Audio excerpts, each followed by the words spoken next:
Ouais, c'est Tyler, j'espère que vous allez bien. On se retrouve pour ce nouvel épisode de ActuFlix. Alors cette semaine, on va parler bien sûr des sorties ciné. On va parler de ce que j'ai regardé un petit peu quand j'ai eu le temps, c'est-à-dire en graillant un petit bout.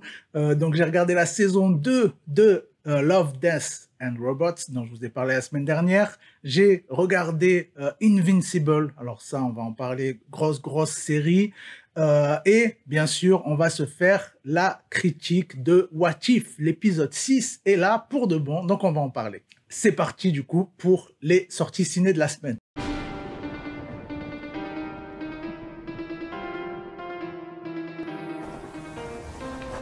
Cette semaine, on a donc la très grosse sortie, la sortie de ouf, le film attendu depuis un bail, c'est Dune. Donc c'est un remake du fameux film qui est sorti dans les années 80, si je dis pas de bêtises. Donc voilà, gros budget, gros réal. Là, on a Denis Villeneuve aux manettes. Son dernier film, c'était un remake aussi d'ailleurs, c'était Blade Runner. Donc voilà, là, c'est du très sale. Ça, c'est à voir en salle absolument. Ça a été tourné spécialement pour les salles IMAX, donc allez-y. Petit film français, petite comédie franchouillarde aussi, on a Pourri gâté avec Gérard Jugnot, voilà, emblématique monsieur du cinéma français.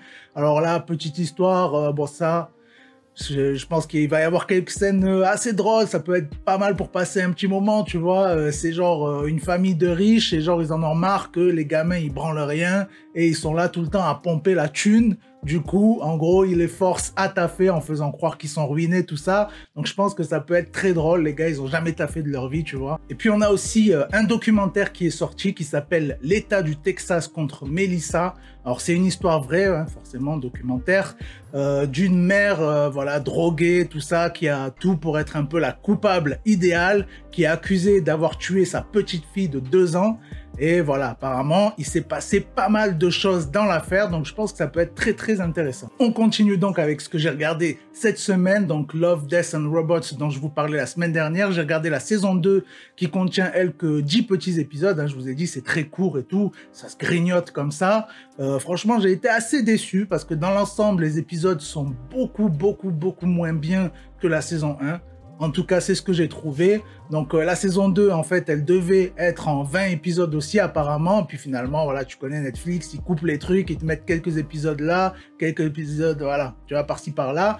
Et donc, la suite devrait arriver, mais je sais pas trop encore à quelle date. Grosse série aussi. Alors là, toujours, on est dans l'animation, là. Ouais, en ce moment, je me fais un petit peu des phases animation, mais quelle animation!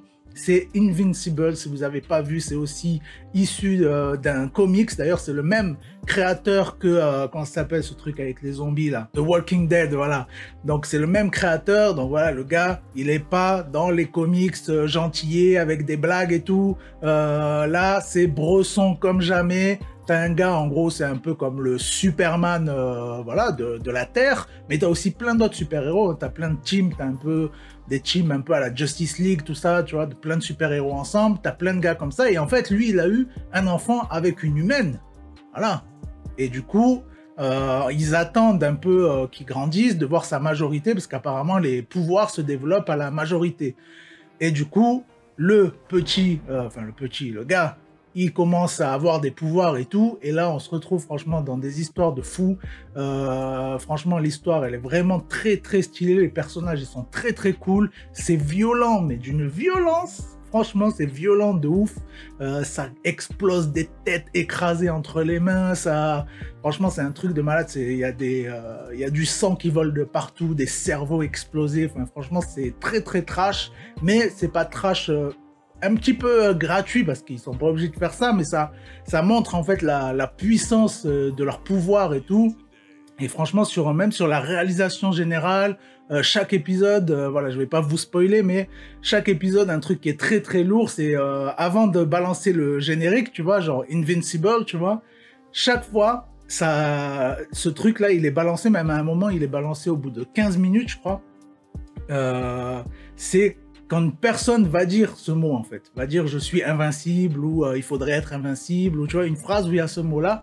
Et du coup, c'est là, au lieu que le mot sorte, tu vois, genre ça cut et t'as ça à chaque fois. Franchement, je trouvais ça très très stylé. Il y a plein de petites idées comme ça.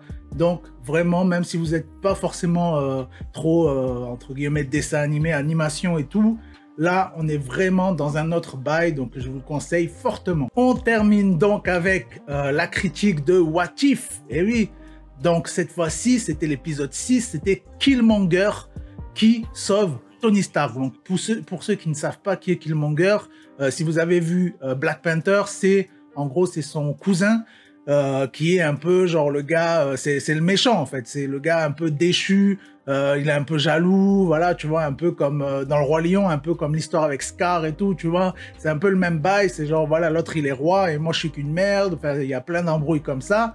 Et du coup, en fait, on retrouve là aussi une scène très connue des films Marvel, du MCU, Marvel Cinematic Universe. C'est la fameuse scène dans Iron Man 1, quand ils sont dans un genre de van, là, ils sont dans le désert et tout, au bled, je sais pas où, et ils se font attaquer. Et après, du coup, Tony Stark est fait prisonnier, et puis pour sortir de la prison, il se met à fabriquer le premier Iron Man. Donc en fait, ce qui se passe, c'est qu'au moment où ils sont attaqués dans la voiture, et ben là, il se fait sauver par Killmonger, en fait, voilà, qui est un soldat américain, voilà. Donc là, voilà, c'est une histoire alternative. Je vais pas vous spoiler, hein, c'est juste ça, c'est juste l'intro, ça c'était même dans la bande-annonce et tout, donc on le savait. Alors premier point que j'ai beaucoup aimé, c'est au niveau du traitement de Tony Stark, en fait, parce qu'il est connu dans les Marvel pour être un gros alcoolique. Dans les films, ils ont essayé de le mettre un petit peu, mais ils n'ont pas trop osé, on dirait, alors que là, pratiquement chaque scène, il a un verre à la main, il fait des blagues, à un moment, il dit « Ouais, l'alcool est redescend, va falloir que je reprenne des verres, machin et tout. » Donc ça, j'ai vraiment beaucoup kiffé. L'histoire, elle est assez intéressante, même les dialogues. Les dialogues, voilà, c'est vraiment, on se retrouve dans l'ambiance de Iron Man, il y a les blagues et tout. Ça, j'ai beaucoup kiffé parce que Iron Man, c'est vraiment un des films que j'avais plus kiffé à l'époque, en tout cas. Donc après, le côté négatif, c'est que pour moi, c'était juste comme un petit apéro, tu vois. C'est en fait, c'est genre, tu crois que c'est l'apéro, mais en fait, c'était le plat, tu vois. Donc en fait, à la fin, tu dis, ah oh, c'était ça le truc, et voilà. Et toi, t'as encore faim, tu vois. Ben là, c'est pareil, tu vois. Donc ça c'est un peu dommage, c'est que ça sonne un petit peu comme une intro, comme un truc où voilà, à la fin, ok, mais ça va où maintenant, tu vois? Donc ça c'est un peu dommage, mais il faut savoir que apparemment, d'après ce que j'ai vu un petit peu sur les réseaux, les 2 derniers épisodes de cette saison 1 seraient connectés, et il est possible que le dernier épisode, ça reprenne un peu tous les what if qu'on a vus, tous les personnages qui se sont créés dans ces différentes réalités, et qu'ils doivent se retrouver tous ensemble. Je fais ce signe-là parce qu'en fait, avec les mains, je fais un cercle, pour ceux qui sont avec moi sur la radio ou en podcast. C'est parce que y a une scène apparemment, comme dans Avengers, où voilà, il y a la caméra qui tourne et on voit tous les super-héros, on voit Hulk et tout. Apparemment, il y a une scène comme ça, qu'on a déjà vu dans la bande-annonce, tout ça, où il y a les différents héros en fait que nous on a vu dans la série. Donc il est possible que le dernier épisode reprenne un petit peu tous les personnages qu'on a déjà vus, et que c'est pour ça que on aura un petit peu comme une suite en fait globale de tout ce qu'on a vu juste avant. Donc ça risque d'être assez intéressant, à voir si vraiment ça va se passer comme ça ou pas. On n'est pas sûr. En tout cas, voilà, j'espère vous avoir donné envie. Allez au ciné, regardez des films, kiffez bien, et puis voilà, c'était Tyler, je vous laisse en musique pour ceux qui sont avec moi sur la radio, et puis on se retrouve là, je vais enchaîner direct, de toute façon je vais tourner directement la suite, tourner un épisode de Teco, voilà, sur le Teco. T'as vu, t'as capté, petit jeu de mots avec tech, technologie, Teco. Et ouais, je suis fier de de mes jeux de mots. Donc voilà, pour parler un petit peu de la conférence Apple qui a eu toutes les nouveautés qui sont sorties. Donc voilà, je vous laisse en musique pour ceux qui sont avec moi sur la radio. C'était Tyler. Merci d'avoir suivi. Ciao.